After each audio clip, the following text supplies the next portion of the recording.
Jó, capítulo 30. Jó descreve sua triste situação. Agora, entretanto, jovens que não respeitam a minha idade, cujos pais eu preteri por justo motivo negar-lhes, inclusive estar com os cães do rebanho, se riem da minha situação, contudo, de que me serviria a força de suas mãos, já que desapareceu o seu vigor.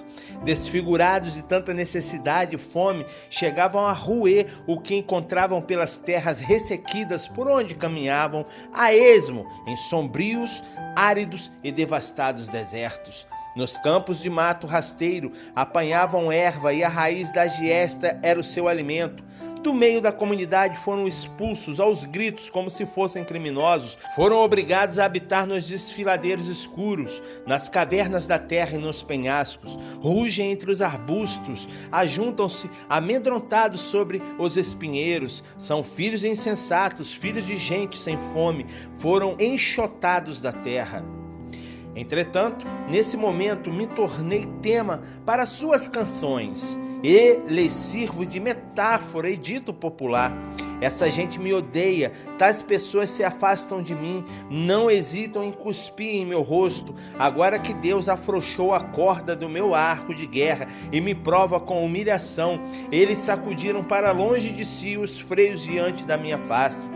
À direita, esses impiedosos me atacam, preparam ciladas para os meus pés e constroem rampas e acesso contra mim.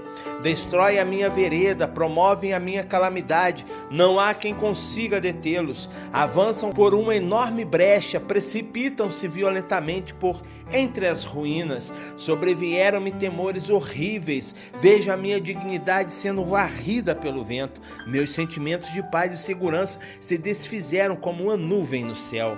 E agora vejo a minha vida definhando. Estou preso a dias de sofrimento.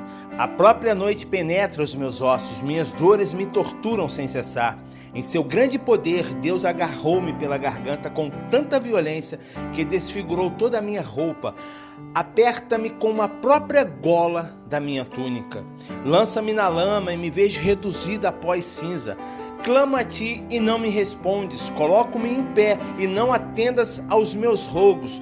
Torna-te insensível à minha pessoa e com a força da tua mão me espancas. Me ergues sobre o vento, faze-me cavalgar sobre ele e me dissolves em meio à tempestade. Entendo que me conduzirás à morte, ao lugar destinado a todos os viventes. Em verdade, não há quem dê a mão ao homem que cai em desgraça, nem mesmo quando este, em seu momento de ruína e aflição, grita suplicando por ajuda. Ora, não chorava eu por causa dos que passavam necessidades? Quantas vezes minha alma se angustiou pelos pobres e aflitos? Contudo, quando esperava eu receber o bem, me sobreveio o mal. Quando saí em busca de luz, encontrei as trevas. O meu interior se angustia terrivelmente, não consigo descansar os dias de aflição. Cai um a um sobre a minha cabeça.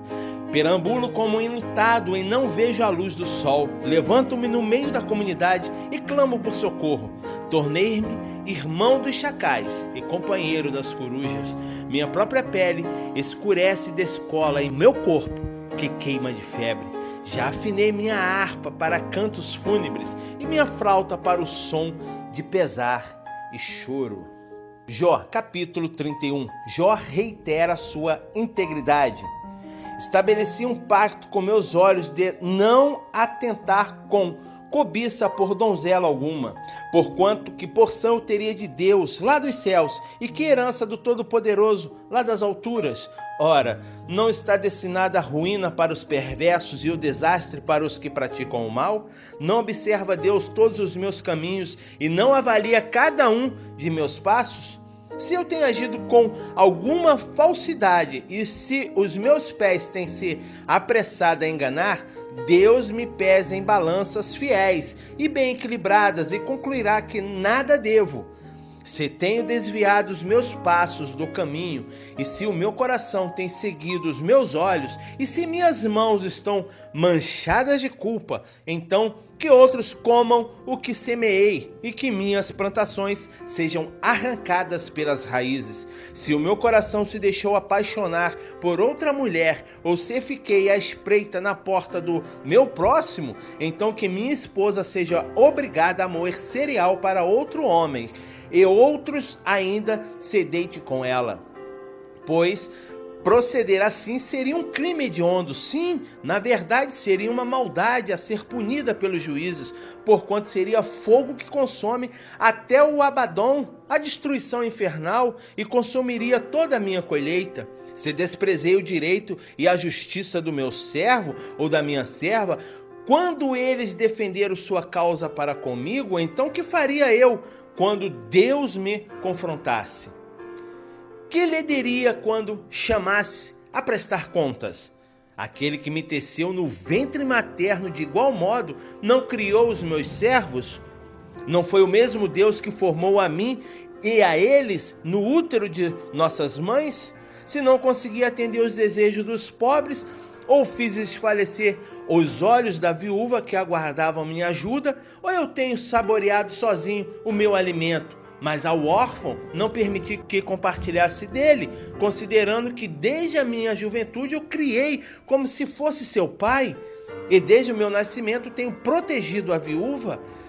Se vi alguém morrer por falta de roupa ou agasalho, ou o necessitado sem cobertor, e o seu coração não me abençoou, porque o aqueci com a lã das minhas ovelhas.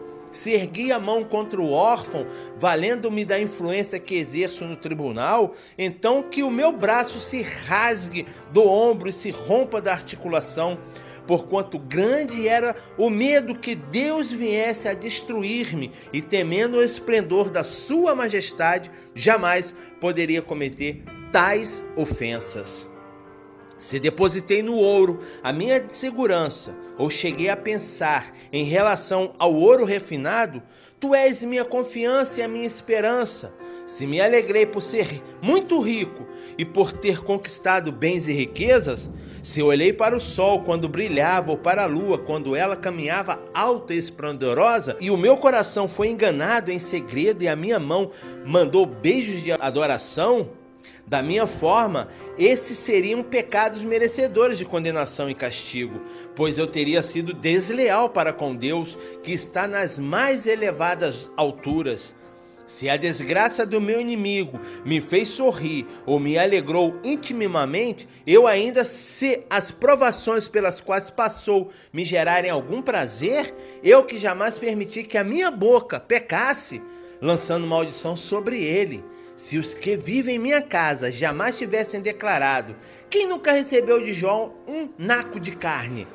Considerando que nenhum estrangeiro teve que passar a noite na rua, pois a minha porta sempre esteve aberta ao peregrino. Se escondi o meu erro, como fez Adão, encobrindo em minhas entranhas meu próprio pecado, com tanto medo da multidão e do desprezo dos familiares, que me calei e não saí da porta de casa para fora. Se alguém me desse ouvidos! Nesse momento, assina a minha defesa, que o Todo-Poderoso me responda, que qualquer que aponte os meus erros, faça a sua denúncia por escrito. Eu bem que a carregaria nos ombros e a ataria sobre minha cabeça como coroa. Eu lhe prestaria conta de tudo quanto tenho feito, com a dignidade de um príncipe. Eu me apresentaria a Deus.